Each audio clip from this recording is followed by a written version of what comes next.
Today what we're going to be talking about is the 5 major habits that I have found almost every successful person has. Now, the first one, which I think is probably the most important, but for some reason I find that almost every single successful person does this. And Tim Ferriss, in his new book, talks about that he's interviewed hundreds and hundreds of millionaires and billionaires and influencers and some of the most successful people in the world. And the first thing that he says that 85 to 90% of them wake up early and have some sort of morning routine. And so if you just look at some of the people that I was able to find out have morning routines, you have Jack Dorsey, who started Twitter. He wakes up at 5:30 every single morning and he's a multi-billionaire. Richard Branson, who obviously founded Virgin and many companies and is a multi-billionaire as well, says he wakes up at 5:45 every single morning. He actually opens his shutters so that the sun, when it comes in, it comes into his room and makes him wake up. You also look at Tim Cook, who is the CEO of Apple. He says he wakes up at 4:30 every single morning. You look at Howard Schultz, who's the guy who founded and is the CEO of Starbucks. He wakes up at 5:30 every morning. So the number one thing that I find that most successful people, extremely successful people do is they wake up early and they have some sort of morning routine. And you might ask yourself, why would they wake up early? The reason why is because that's the time where they can focus on themselves. When you go into the office or you go into work, usually you're on someone else's time, whether you own your own business and you're on all of your employees' time, making sure everything's in place and everything's going the right way. Or number two is you're on your boss's time if you work for somebody. So if you have to leave your house at 8 a.m. and you wake up at 7:30, you jump in the shower and all of those things, you leave at 8, you're immediately waking up to go into somebody else's time. That's what you're doing. You're focusing on somebody else as soon as you wake up in the morning. These people like to focus on themselves, so they wake up a couple hours early. They meditate. They do morning routines. They journal. They have workout exercises. They have a routine, so they wake up a couple hours early to work on themselves before they do anything else. It's just like when the plane is going down, they say put the oxygen on yourself first.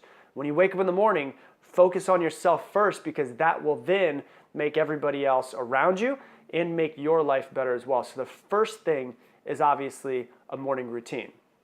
The second thing that I found with the most successful people is they are very, very big on not only making goals, but actually writing their goals down.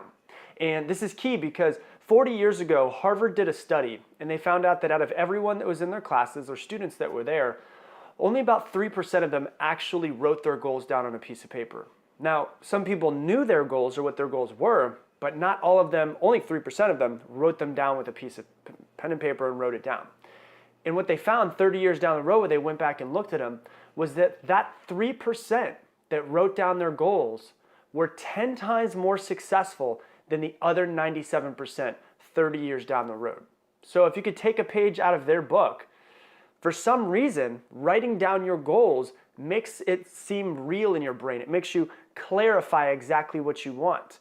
It makes you put a date and a deadline on exactly what you want. Sometimes it makes you look at it and say, well, now that this is on a piece of paper, I need to actually make a plan of how to hit these goals versus them just floating around in your brain. So if you have goals or New Year's resolutions that you're working on, don't just let them float around in your brain. Put them on a piece of paper. Put a deadline to it. Put a goal down on the piece of paper and figure out when you're going to do it, the plan of what you have to do to get there, how you're going to get there.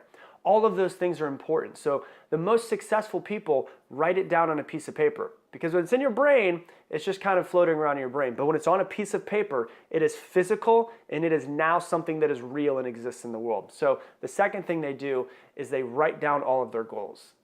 The third thing that I found with most successful people is they have a habit of creating mentors, like going out and actually finding mentors or actually finding coaches to make them be better at whatever it is that they're working towards.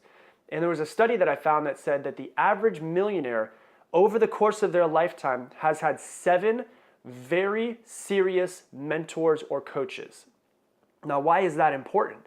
Because if you're trying to get really good at something or you're in a certain industry, why not take your time, your money, your energy and invest it into getting a mentor or a coach who's been doing it longer than you? Because here's the thing, they could teach you 20 years of experience of what they've done right, what they've done wrong, most importantly, And they could teach you all of that in a much shorter period of time than it would take you to go out, make mistakes, and learn for yourself. So basically what a coach or a mentor does is it shortens your learning curve. You know, what they learned in 20 years in the industry, you might be able to learn in 2 years. That gives you an extra 18 years to get better at whatever it is that you're focusing on. So if you don't have a mentor, you don't have a coach, ask yourself, how can you find a mentor or coach? Whether that's someone, a lot of people say, I wish I could find a mentor that I don't have to pay for. But when I was 19 years old, I paid $500 a month, which was more than I paid in rent, to have my very first mentor, which at that point in time, I thought I was crazy. My friends thought I was crazy too. But it was the best decision I ever made because it got me to be successful a lot quicker than if I had just tried to go out and figure it out myself.